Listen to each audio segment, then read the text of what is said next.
2024 మే నెల 16 నుండి 30 వరకు సింహరాశి ఫలితాలు. సింహస్యాధిపతి సూర్య.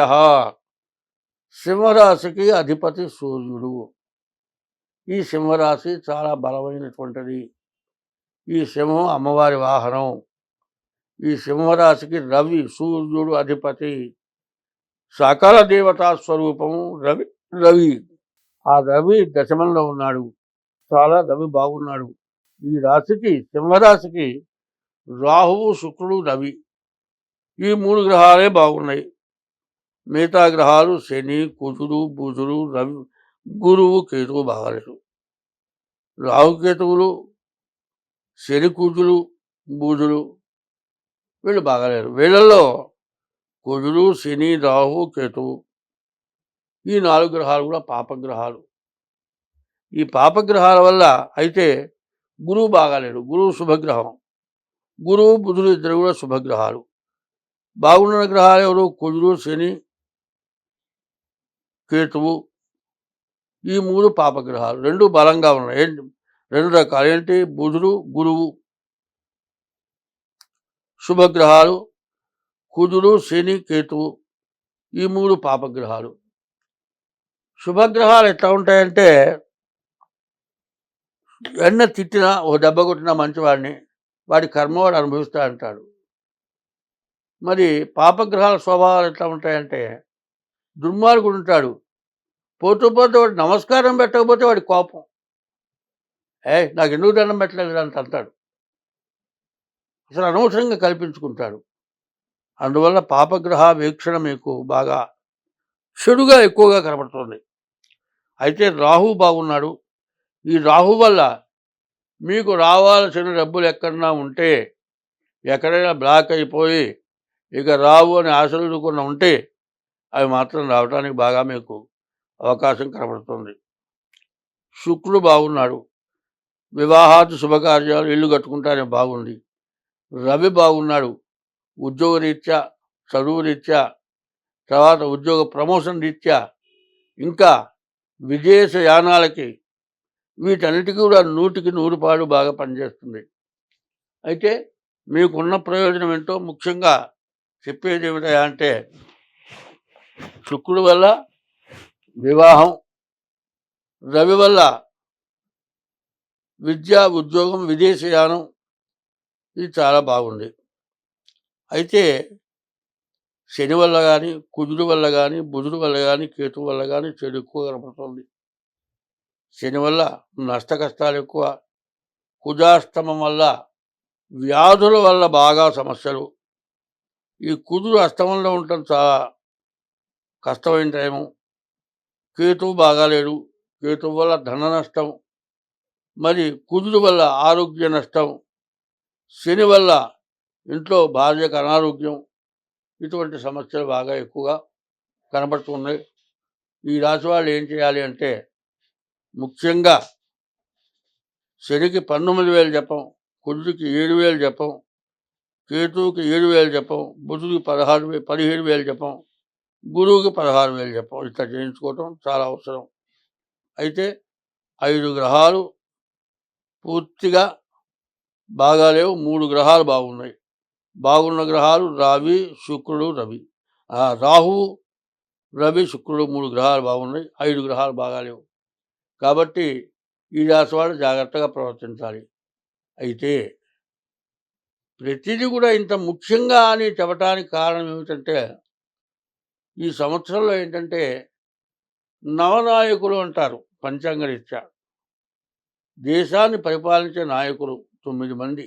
పంచాంగరీత్యా వచ్చేది అంటే రాజకీయంగా కూడా వచ్చేది ఇట్లాగే ఉంటుంది.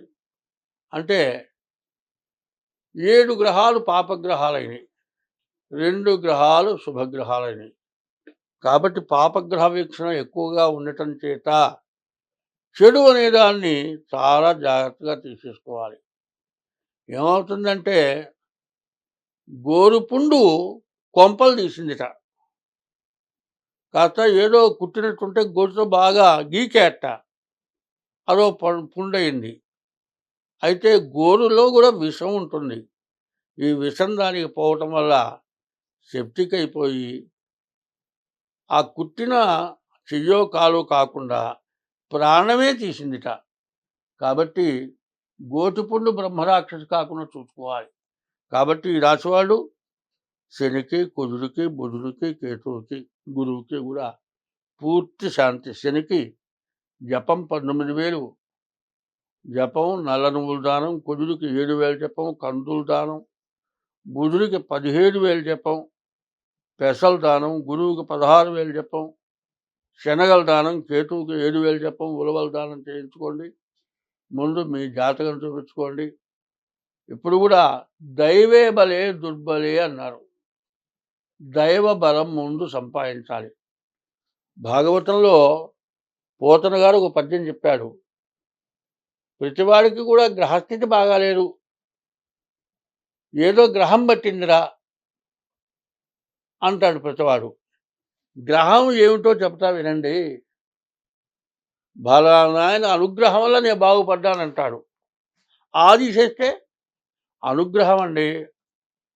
తీసేస్తే గ్రహం అయింది. అనుగ్రహం గ్రహం 4 అక్షరాలు కలిస్తే అనుగ్రహం అయింది. 2 అక్షరాలు తీసేస్తే గ్రహం అయింది. అనుగ్రహం అంటే దైవానుగ్రహం కావాలి. ఈ దైవానుగ్రహం అంటే ఈ గ్రహం నిన్నేమి చేయదు. కాబట్టి దైవ బలం కావాలి, దైవ శక్తి కావాలి. ఎప్పుడు కూడా ఎవరి దైవాన్ని వాళ్ళు పూజించాలి. ఎవరికి ఏ జీవరాశికి ఎటువంటి అపకారం చేయకుండా ఉండాలి. అదే కాకుండా దైవం ఎవరు అనేది ముందు తెలుసుకోవాలి. జన్మనిచ్చిన తల్లిదండ్రుల్ని మించిన దైవం వేరే లేరు. ఏ మతస్థుడికైనా తల్లిదండ్రి దైవమైనా దేవుడైనా కాదా? ప్రతి మతం కూడా తల్లిదండ్రుల్ని పూజించమని చెబుతుందా లేదా? మరి ఏ మతం కూడా తల్లిదండ్రుల్ని తిట్టమనో, కొట్టమనో, చంపమనో, ఎడగొట్టమనో, వాళ్ళ ఆస్తులు కాదేమనో ఏ మతం చెప్పట్లా. అన్ని మతాలు మనుగడని మంచిగా మనుగడ సాగించే మార్గమే చెబుతోంది. కాబట్టి ప్రతివాళ్ళు తల్లిదండ్రులను పూజించడం, తర్వాత ఎవరి యొక్క మతం ద్వారా తన ఇష్ట దైవాన్ని పూజించడం, తర్వాత తన యొక్క గ్రహ దోషాలని పోగొట్టుకోవడం, ఇది చాలా అవసరం. అందువల్ల ఈ రాశి వాళ్ళు ఏం చేయాలి? కుజుడు, శని, గురువు, బుధుడు, కేతువు ఈ 5 గ్రహాలకి కూడా పూర్తి శాంతి చేసుకోవాలి. మీ జాతకం చూపించుకోవాలి. ఈ సంవత్సరం ఎట్లా ఉంది అంటే, మానవుడి జీవితం 100 సంవత్సరాల ఆయుష్ ఇచ్చాడు.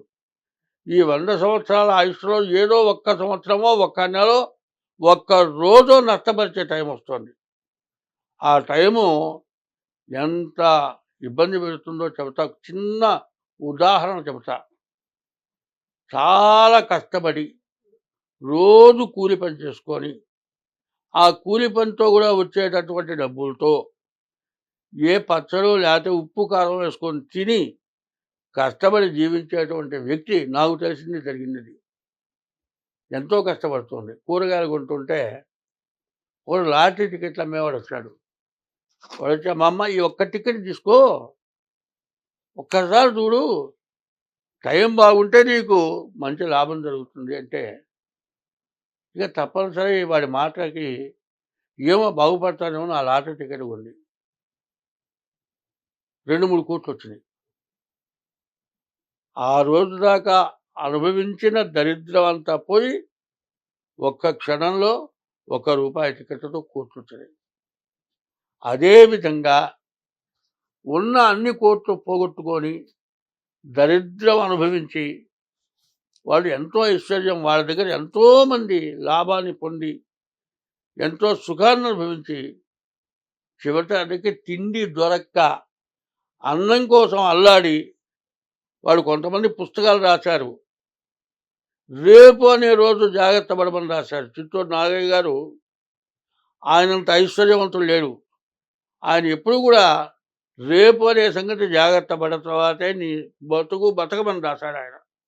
ఆయన ఎంత ఐశ్వర్యవంతుడో, ఎంత కీర్తిమంతుడో, ఆయనకి విగ్రహ ప్రతిష్ఠ కూడా చేశారు. చివరి రోజులో అన్నమో రామచంద్ర అని దుఃఖపడి ప్రాణం విడిచాడు. అట్లా నష్టపడ్డ వాళ్ళు కొంతమంది ఉన్నారు. నేను చెప్పినట్లు ఉప్పు కారం వేసుకొని బతికి తినేవాళ్ళు కోటీశ్వరులు అయిన వాళ్ళు ఉన్నారు.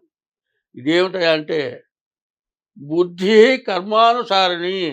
నీ బుద్ధే నీవు చేసేటువంటి కర్మని మంచి కర్మో, చెడు కర్మో, లాభం పొందేదో, పొందేదో నీ కర్మ వల్ల నువ్వు నష్టపడటమో, లాభం పొందడమో జరుగుతుంది అని చెప్పుంది జ్యోతిష్య భాగంలో. కాబట్టి నేను చెప్పేది ప్రత్యేకించి ఏమిటంటే మీరు ఎప్పటికప్పుడు రోజు ఇవాళ తిన్న కూర రేపు తింటల్లా, రేపు తిన్న పచ్చడి ఎల్లుండి తింటల్లా, ఇవాళ కట్టుకున్న రంగు గుడ్డ ఇంకో రోజు కట్టుకోవట్లా. ఇన్ని మార్పులు ఉన్నాయి కదా నీకు. ఇన్ని మార్పులు ఉన్నట్లే నీ జాతకంలో అన్ని మార్పులు ఉంటాయి. ఆ మార్పుని జాగ్రత్తగా కనిపెట్టుకొని మీ జాతకం చూపించుకొని మీరు లాభం పొందిన దాన్ని నష్టం పొందకుండా చూసుకోండి. మీకు అన్ని విధాలా బాగుంటుంది. శని, కుజుడు, రాహువు, బుధుడు, రవి, కేతు ఈ గ్రహాలు బాగాలేవు. వాటికి శాంతి చేసుకోవాలి. స్వస్తి.